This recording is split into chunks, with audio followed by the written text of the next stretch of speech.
लखनऊ लिए चलते हैं जहां आम महोत्सव का आयोजन किया जा रहा है। इस महोत्सव में करीब 800 आमों को प्रदर्शित किया गया है और सीएम योगी आदित्यनाथ इस महोत्सव में शिरकत करने के लिए पहुंच चुके हैं। उनका संबोधन जारी है, क्या कुछ कह रहे हैं सीधे सुनते हैं। किसानों को प्राप्त हो सके, बागवानों को प्राप्त हो सके, इसके लिए 4 पैक हाउस भी बनाए गए हैं। ये पैक हाउस प्रदेश की राजधानी लखनऊ में तो है ही,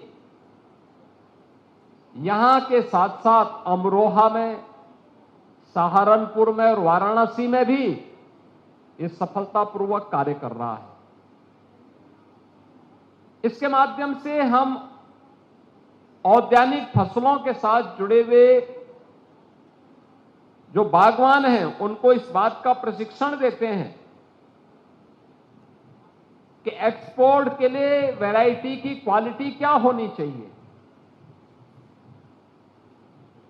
किस देश में किस प्रकार का एक्सपोर्ट होना है और उसके लिए किस किस प्रक्रिया के साथ उसे गुजरना है और उसके अनुरूप पहले दिन से तैयारी होती है। मैं अभिनंदन करूंगा कि मौसम की विपरीत परिस्थितियों के बावजूद, क्लाइमेट चेंज की चुनौतियों से, ग्लोबल वार्मिंग की चुनौतियों से जूझती हुई दुनिया में हमारे अन्नदाता किसानों के द्वारा अपने खून और पसीने की कमाई से तकनीक का उपयोग करते हुए जो बेहतरीन प्रदर्शन किया जा रहा है, आज उसका परिणाम हम सबके सामने देखने को मिल रहा है।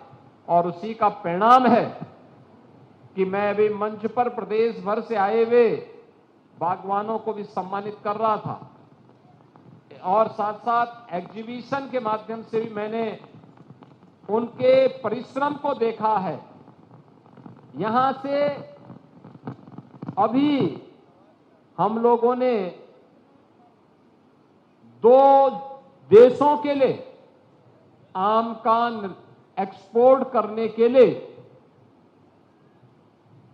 कार्गो के माध्यम से, एयर कार्गो के माध्यम से सुविधा किसानों को प्राप्त हो सके, इसके लिए सरकार भी उन्हें सब्सिडी देती है और दुनिया के मार्केट में पहुंच करके उन्हें ऊंचा दाम इसका मिलता है, अच्छा दाम मिलता है। इसको भी रवाना करके मैंने अपने किसानों के परिश्रम को नजदीक से देखा है। मैं सचमुच उन सभी किसानों का, बागवानों का हृदय से अभिनंदन करता हूं जिन्होंने विकास की इस प्रक्रिया के साथ जुड़ करके विकसित भारत की संकल्पना में वे अपना योगदान दे रहे हैं। क्योंकि हमारा ये मानना, हमारे पास जो संभावना होगी सबसे पहले हमें उसमें प्रयास करना होगा। और उत्तर प्रदेश जैसे राज्य में, जिस राज्य में एक समय 25 से 30% जीडीपी में कृषि और औद्यानिक फसलों का योगदान होता था, तो अगर ये किसान, ये बागवान खुशहाल होगा, उसका लाभ प्रदेश की विकास की दर को भी प्राप्त होगा, देश के विकास की दर पर भी उसका असर पड़ेगा और विकसित भारत की संकल्पना को आगे बढ़ाने में भी वह योगदान दे पाएगा। और आज उस दिशा में किए जाने वाले प्रयास को जब मैं देखता हूं तो मुझे बहुत अच्छा लगता है। इसमें जो प्रयास किए गए हैं उसके परिणाम आज सामने आ रहे हैं। हर बार हम देखते हैं कुछ एक नई बात को लेकर के जब कार्य करते हैं तो उसके परिणाम भी देखने को मिलते हैं। अभी पिछले दिनों मुझे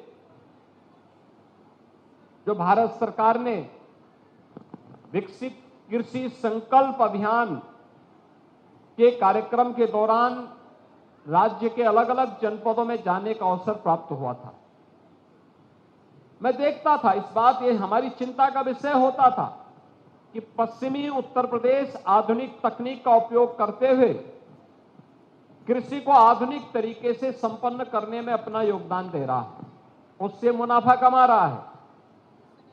लेकिन मध्य यूपी और पूर्वी उत्तर प्रदेश और बुंदेलखंड में वो सुविधा नहीं थी। बुंदेलखंड की अपनी परिस्थिति थी, उनके पास जल की कमी थी।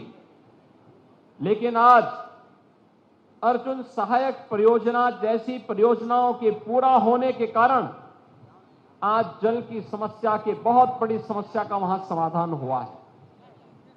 बाण सागर परियोजना के माध्यम से बिंद क्षेत्र में जल की समस्या का समाधान हुआ है। सरयू नहर परियोजना के माध्यम से हम लोगों ने पूर्वी उत्तर प्रदेश की किसानों की एक समस्या का समाधान किया है। और जब हम लोग इन क्षेत्रों में कार्य कर रहे हैं तो मुझे देख के प्रसन्नता हुई कि जिस क्षेत्र में कभी एक फसल होती थी वहां पे दो फसल, जहां दो फसल अन्नदाता किसान लेता था, आज वहां पर तीन तीन फसल ले रहा है। अभी मुझे कुछ जनपदों का दौरा करने का अवसर प्राप्त हुआ था। मैं लखनऊ से चला था, कृषि मंत्री मेरे साथ में थे। हम लोग हरदोई गए, हम लोगों ने कानपुर का दौरा किया, हम लोगों ने हरदोई के साथ साथ अन्य तमाम जनपदों का दौरा करते हुए किसानों के साथ हम लोगों ने औरैया में संवाद किया। और मुझे अच्छा लगा कि आलू के बाद मक्का की खेती और मक्का के बाद धान की खेती, तीन तीन फसल किसान ले रहा है। अकेले मक्का की खेती में 1 एकड़ में 1 लाख रुपए का नेट प्रॉफिट कमा रहा है हमारा अन्नदाता किसान। यानी ये चीजें दिखाती हैं कि उसने अब आधुनिक तरीके से खेती करना प्रारंभ किया, उसका परिणाम हमारे सामने आता हुआ दिखाई दे रहा है। ऐसे ही गन्ने में नई तकनीक उसके सामने आई है, बीज आया है। अभी हम लोगों ने इसके लिए कुछ सेंटर ऑफ एक्सीलेंस स्थापित किए हैं, कृषि विज्ञान केंद्र नए तरीके से कार्य कर रहे हैं। और इन्हीं तरीकों को आगे बढ़ाने के लिए अब उद्यान विभाग, वन विभाग और अन्य निजी क्षेत्र के भी सहभागिता के माध्यम से अब हम लोगों ने प्रदेश के अंदर फलदार वृक्ष हो, इमारती लकड़ी के वृक्ष हो, छायादार का हो, पर्यावरण अनुकूलित या फिर मेडिसिन प्लांट का हो, औषधीय वृक्षों के लिए भी व्यापक पैमाने पर कार्य प्रारंभ हुआ। मुझे याद है 2017 को जब हम लोगों ने वृक्षारोपण के महाअभियान के कार्यक्रम को आगे बढ़ाया था, प्रदेश में मुझे 5 करोड़ पौध नहीं प्राप्त हो पाई थी।